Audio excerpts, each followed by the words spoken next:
We have here today Margret Tompkins, who was Professor Girard's former secretary at Stanford University. And I distinctly remember Margaret when I walked into her office to make an appointment to see Professor René Girard the summer of 1992. We were in the trailers at Stanford. And so, Margaret, let me start off by asking you, when was the first time you heard of Professor René Girard? And when did you start working with him? Well, it would have been I think he came to Stanford in 81. I hadn't heard of him before he came to Stanford. I wasn't familiar with,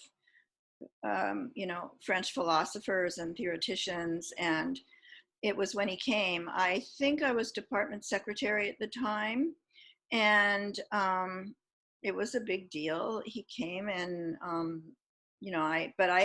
he had another person helping him with his administrative work, so I didn't really get to know him until I came back 2 years later after having been on maternity leave, and then that half-time position working for him opened up, which was perfect for me because I was taking care of a small child, and that was all I wanted to work. That was great.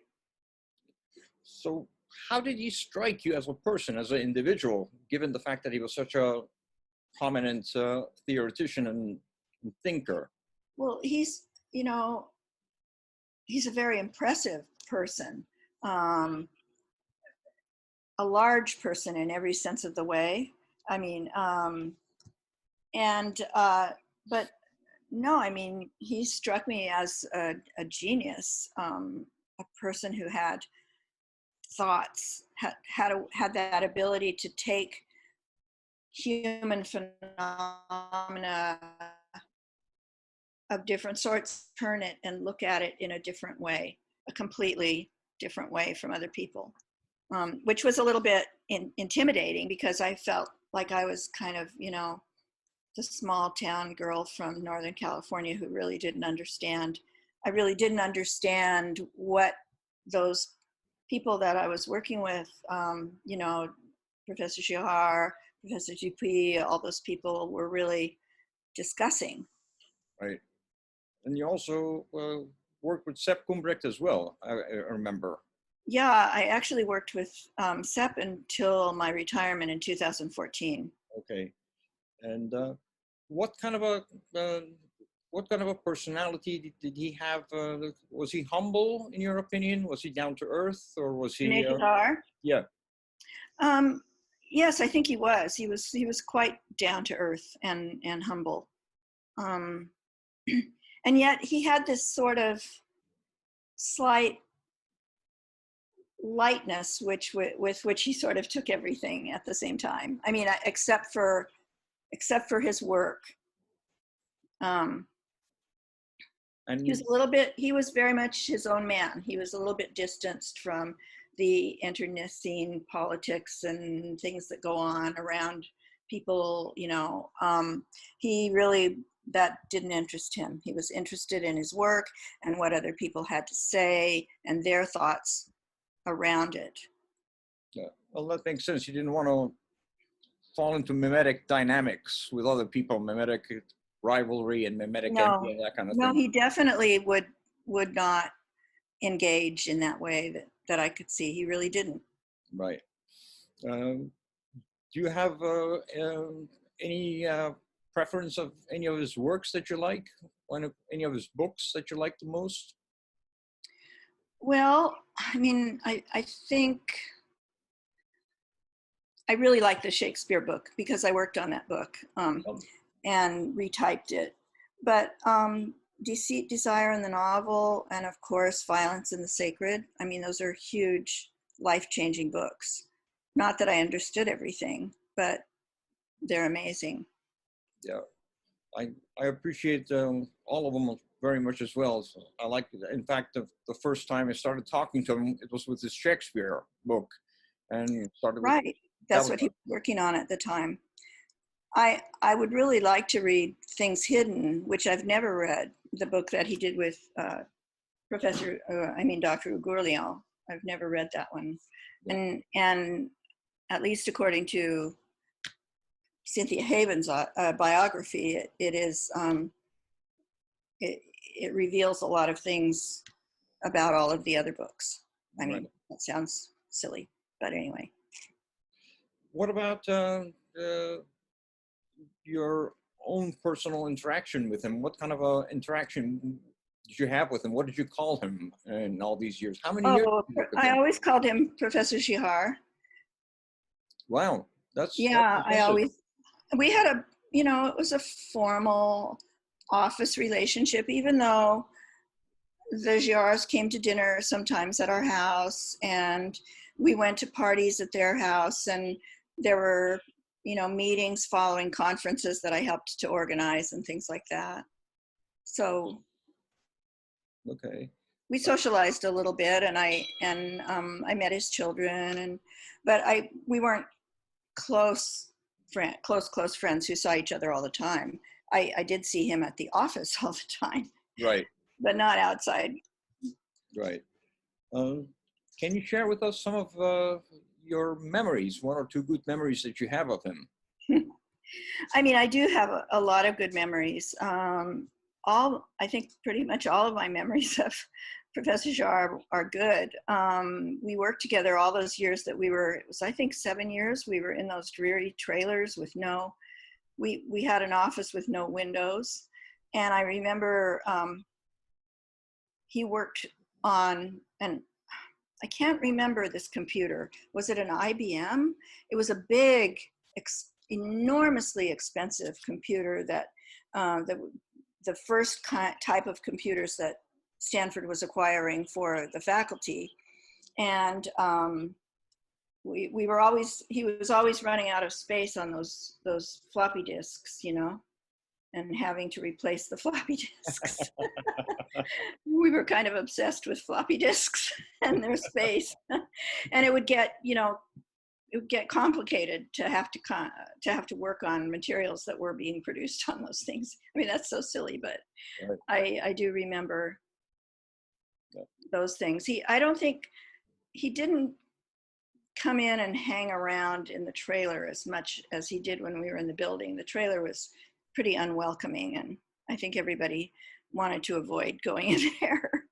That's true. That's exactly what happened with us when we started talking. We quickly shifted to meeting at Tresidor Coffee House, and that's where we ended up doing our discussion and study. So that was much more pleasant than a windowless office inside of a mobile home, basically. Do you have any other memories? Did you ever invite him to your church at one point? He came and spoke to my church once, which was extremely nice of him. He was also he was really close friends with Byron Bland, and who also attends the same church. And he was very nice to come, and but I can't remember the topic that he spoke on.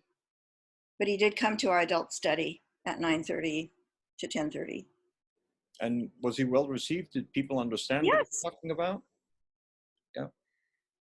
I'm not absolutely sure. I hope so. Okay. All right. Very good. Do you have any other memories you'd like to share with us? I know what a good time he had when Michel Serres would be here, and they would come in together, and it was a very special time at Stanford. But I think René Girard was very much, larger than life, and I think it's hard to sum him up in a few words. I was very pleased to be working for him, as I was to be working for Sepp afterwards, Professor Gumbrecht. Right. So I felt like I had a really interesting, for secretarial jobs, I had really boring secretarial jobs, and working for people like René Girard and Hans Gumbrecht was not boring. Right. So I felt very, very privileged. Right. And I met all these wonderful, wonderful people that I'm still somewhat connected with. Wonderful. And you mentioned something about a note that Martha Girard wrote you. Yeah, she wrote me a really nice note, and she said something very nice. She said, "I'm sure you know that your name was always spoken with reverence by René and everyone else who worked with you. I know all of the things you did for him to make his life easy.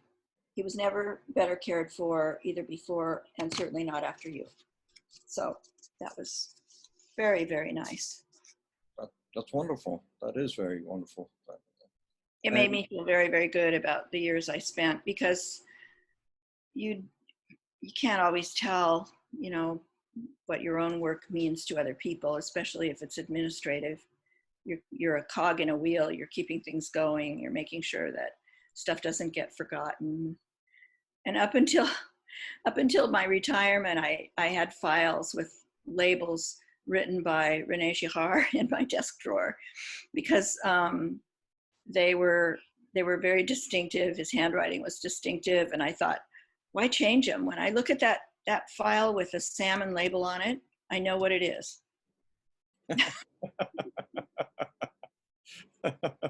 That's silly, but just kind of little things like that.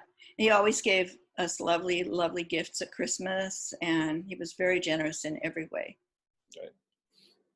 And you also mentioned he didn't like to go to conferences.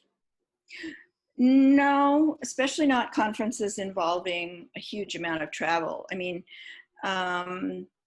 once the local cover group started up in California, those were a little bit easier to get to generally. People would come to him. But yeah, I think he just found it took time away from what he was really interested in. Even though at conferences you do share your thoughts and with other people, but I think as he got older, he was not as keen on the traveling part of it.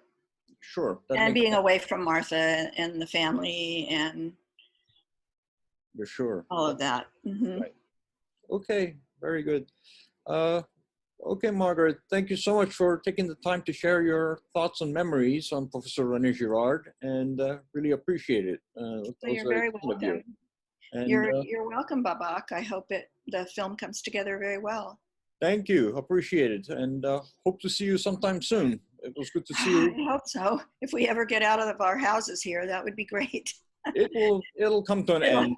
Yeah. It will come to an end, so we don't have to worry about that. It will come to an end. True. Okay, take care, Babak. Very nice to talk to you. Okay, God bless. Take care. Bye-bye. Okay, bye.